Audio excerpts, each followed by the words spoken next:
Depuis longtemps, je me demande pourquoi il y a autant de corruption dans notre pays. Qu'est-ce qui est à l'origine de ce manque de respect des normes sociales et d'obéissance à la loi? Pour trouver une explication, ma première démarche est d'écouter certaines personnes qui sont privées de leur liberté dans la prison de Chimbote. Dans ce lieu, j'ai effectué une étude en 2010. Avec mes amis, nous aimons profiter des choses qui ne nous appartiennent pas. Je me souviens que j'apportais à ma femme des choses qui lui manquaient à la maison. Tout le monde le fait.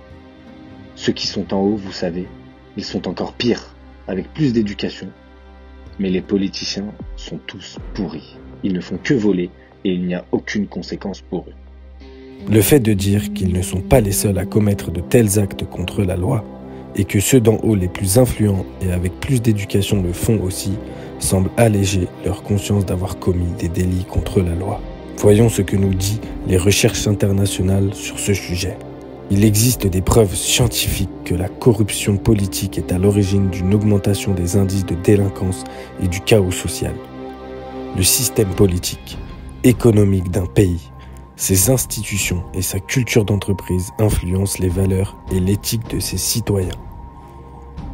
Ces derniers peuvent jouer un rôle négatif sur l'honnêteté et l'obéissance aux normes lorsqu'ils agissent contre la morale et l'éthique. Les gens prennent comme exemple les personnes d'un haut standing social, des entrepreneurs qui ont réussi, des personnalités de l'art, du sport. Un comportement malhonnête de leur part est un très mauvais exemple pour la société dans son ensemble. Le comportement corrompu des politiciens va influencer tous les secteurs de la société. Il est évident que la corruption de la classe politique de notre pays, la misère morale du système judiciaire, le mal comportement des entreprises ont tous une très mauvaise influence sur les valeurs morales et l'honnêteté des citoyens. Qu'en est-il de la scène d'un conducteur qui donne en sous-main un billet à un policier pour éviter une amende? Qu'en est-il de certains médecins du secteur public qui abandonnent leurs devoirs pour les consultations privées? Qu'en est-il des arrestations de masse dans des discothèques et faites malgré les restrictions sanitaires? Qu'en est-il des mensonges des hauts fonctionnaires au sujet des vaccins contre le Covid? Et la liste est sans fin.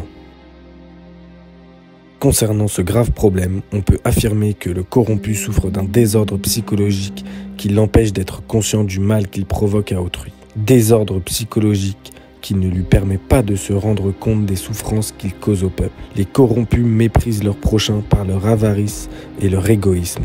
Les corrompus, qu'ils s'en rendent compte ou pas, vivent une misère éthique, émotionnelle et affective en s'appropriant de tout, y compris des personnes. De plus, le fait que les actes de corruption d'un fonctionnaire restent impunis ou le fait que celui qui ostente une bonne situation économique en violant la loi ne soit pas condamné contribue beaucoup au chaos qui caractérise notre pays. Ceci fait qu'il se répandent les conduites antisociales et se détruit le contrat social. Tout ceci détériore le comportement des citoyens qui vivent sans obéir à la loi, où on peut tout faire à tel point que la société devient chaotique et barbare. Il est donc urgent de mettre fin à ce procès morbide qui est en train de dévaster notre société à tous les niveaux. Dans ce sens, on propose des stratégies suivantes.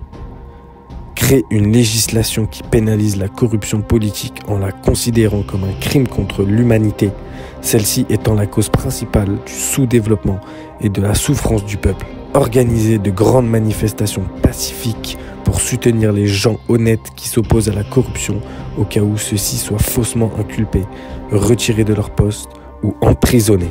Utiliser au maximum l'informatique pour contrôler les transactions en temps réel et ainsi détecter les actes de corruption. Améliorer l'éducation dès le plus jeune âge afin d'apporter une formation éthique à toute épreuve à tous les Péruviens.